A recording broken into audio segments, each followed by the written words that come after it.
Ringer ল্যাক্টেট saline দেওয়ার পরে এক প্রসূতির মৃত্যুর অভিযোগ এবং একই সঙ্গে একাধিক প্রসূতির অসুস্থ হয়ে পড়ার মেদিনীপুর মেডিকেল কলেজের ঘটনায় তোলপাড় পড়ে গেছিল রাজ্যে।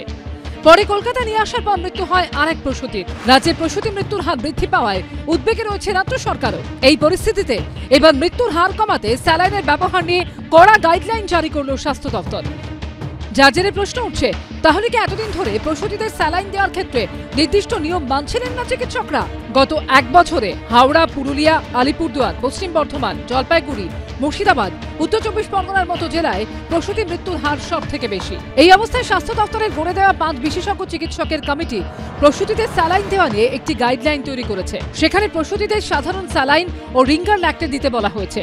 স্যালাইন দেওয়ার সময় প্রসূতির রক্তচাপ, পালস রেট, রেসপিরেটরি রেট ও অক্সিজেন স্যাচুরেশনের উপর নজর রাখার নির্দেশ দিয়েছে বিশেষজ্ঞ কমিটি। অতিরিক্ত মাত্রায় স্যালাইন দেওয়া হলে প্রসূতির হৃদযন্ত্রের উপর চাপ সৃষ্টি হতে পারে, যা থেকে হৃদযন্ত্র বিকল হয়ে যাওয়ার আশঙ্কা থাকে। ক্ষতি হতে পারে প্রসূতির কিডনিতে। এই বিষয়গুলির দিকে নজর রাখতে বলেছে বিশেষজ্ঞ কমিটি। আর এগুলি তো আমরা ছাত্র জীবন থেকে শিখে এসেছি, ইন্টার্নশিপে, হাউস স্টাফশিপে, even in the post graduate level we have done the same thing. The quality, the concentration and whether it is infected or not. অনেক সময় ফাঙ্গাস থাকে, সেগুলো চেক করা দরকার। সেগুলো প্রত্যেকটি ইজ ভেরি ভেরি ওয়েলকাম। এই সম্বন্ধে কোনো গণ্ডগোল নেই ডাইরেক্টিভে, কিন্তু quality control is a must. কি কোয়ালিটি কন্ট্রোলটা করবে সেটা ঠিক করতে হবে, সেটা আমরা বলতে পারি না। মেদিনীপুর স্যালাইন কাটের আবহেই 5 বিশেষজ্ঞ চিকিৎসকদের নিয়ে কমিটি করে দেয় রাজ্য স্বাস্থ্য দপ্তর।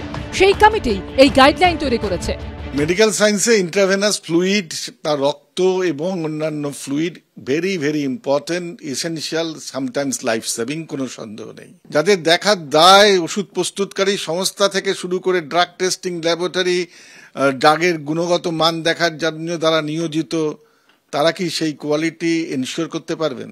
অ্যাভেলেবিলিটির ওপরে নির্ভর করেই চিকিৎসকদের কাজ করতে হয়। কে এনশিওর করবে নির্দিষ্ট ধরনের fluid at the time of necessity? সব রকমের ফ্লুইড সব সময় সব জায়গায় সমানভাবে পাওয়া যাবে, বিজ্ঞানসম্মত উপায়ে চিকিৎসা হবে, সবাই আমরা চাই। কিন্তু বেড়ালের গলায় ঘন্টা বাঁধবে কে? প্রসূতির অস্ত্রোপচারের সময় তাকে অজ্ঞান করার আগে যাতে স্যালাইনের ওভারডোজ না হয়, সেদিকেও চিকিৎসক ও স্বাস্থ্যকর্মীদের নজর রাখার নির্দেশ দেওয়া হয়েছে গাইডলাইনে। সন্দীপ সরকারের রিপোর্ট, এবিপি আনন্দ, কলকাতা।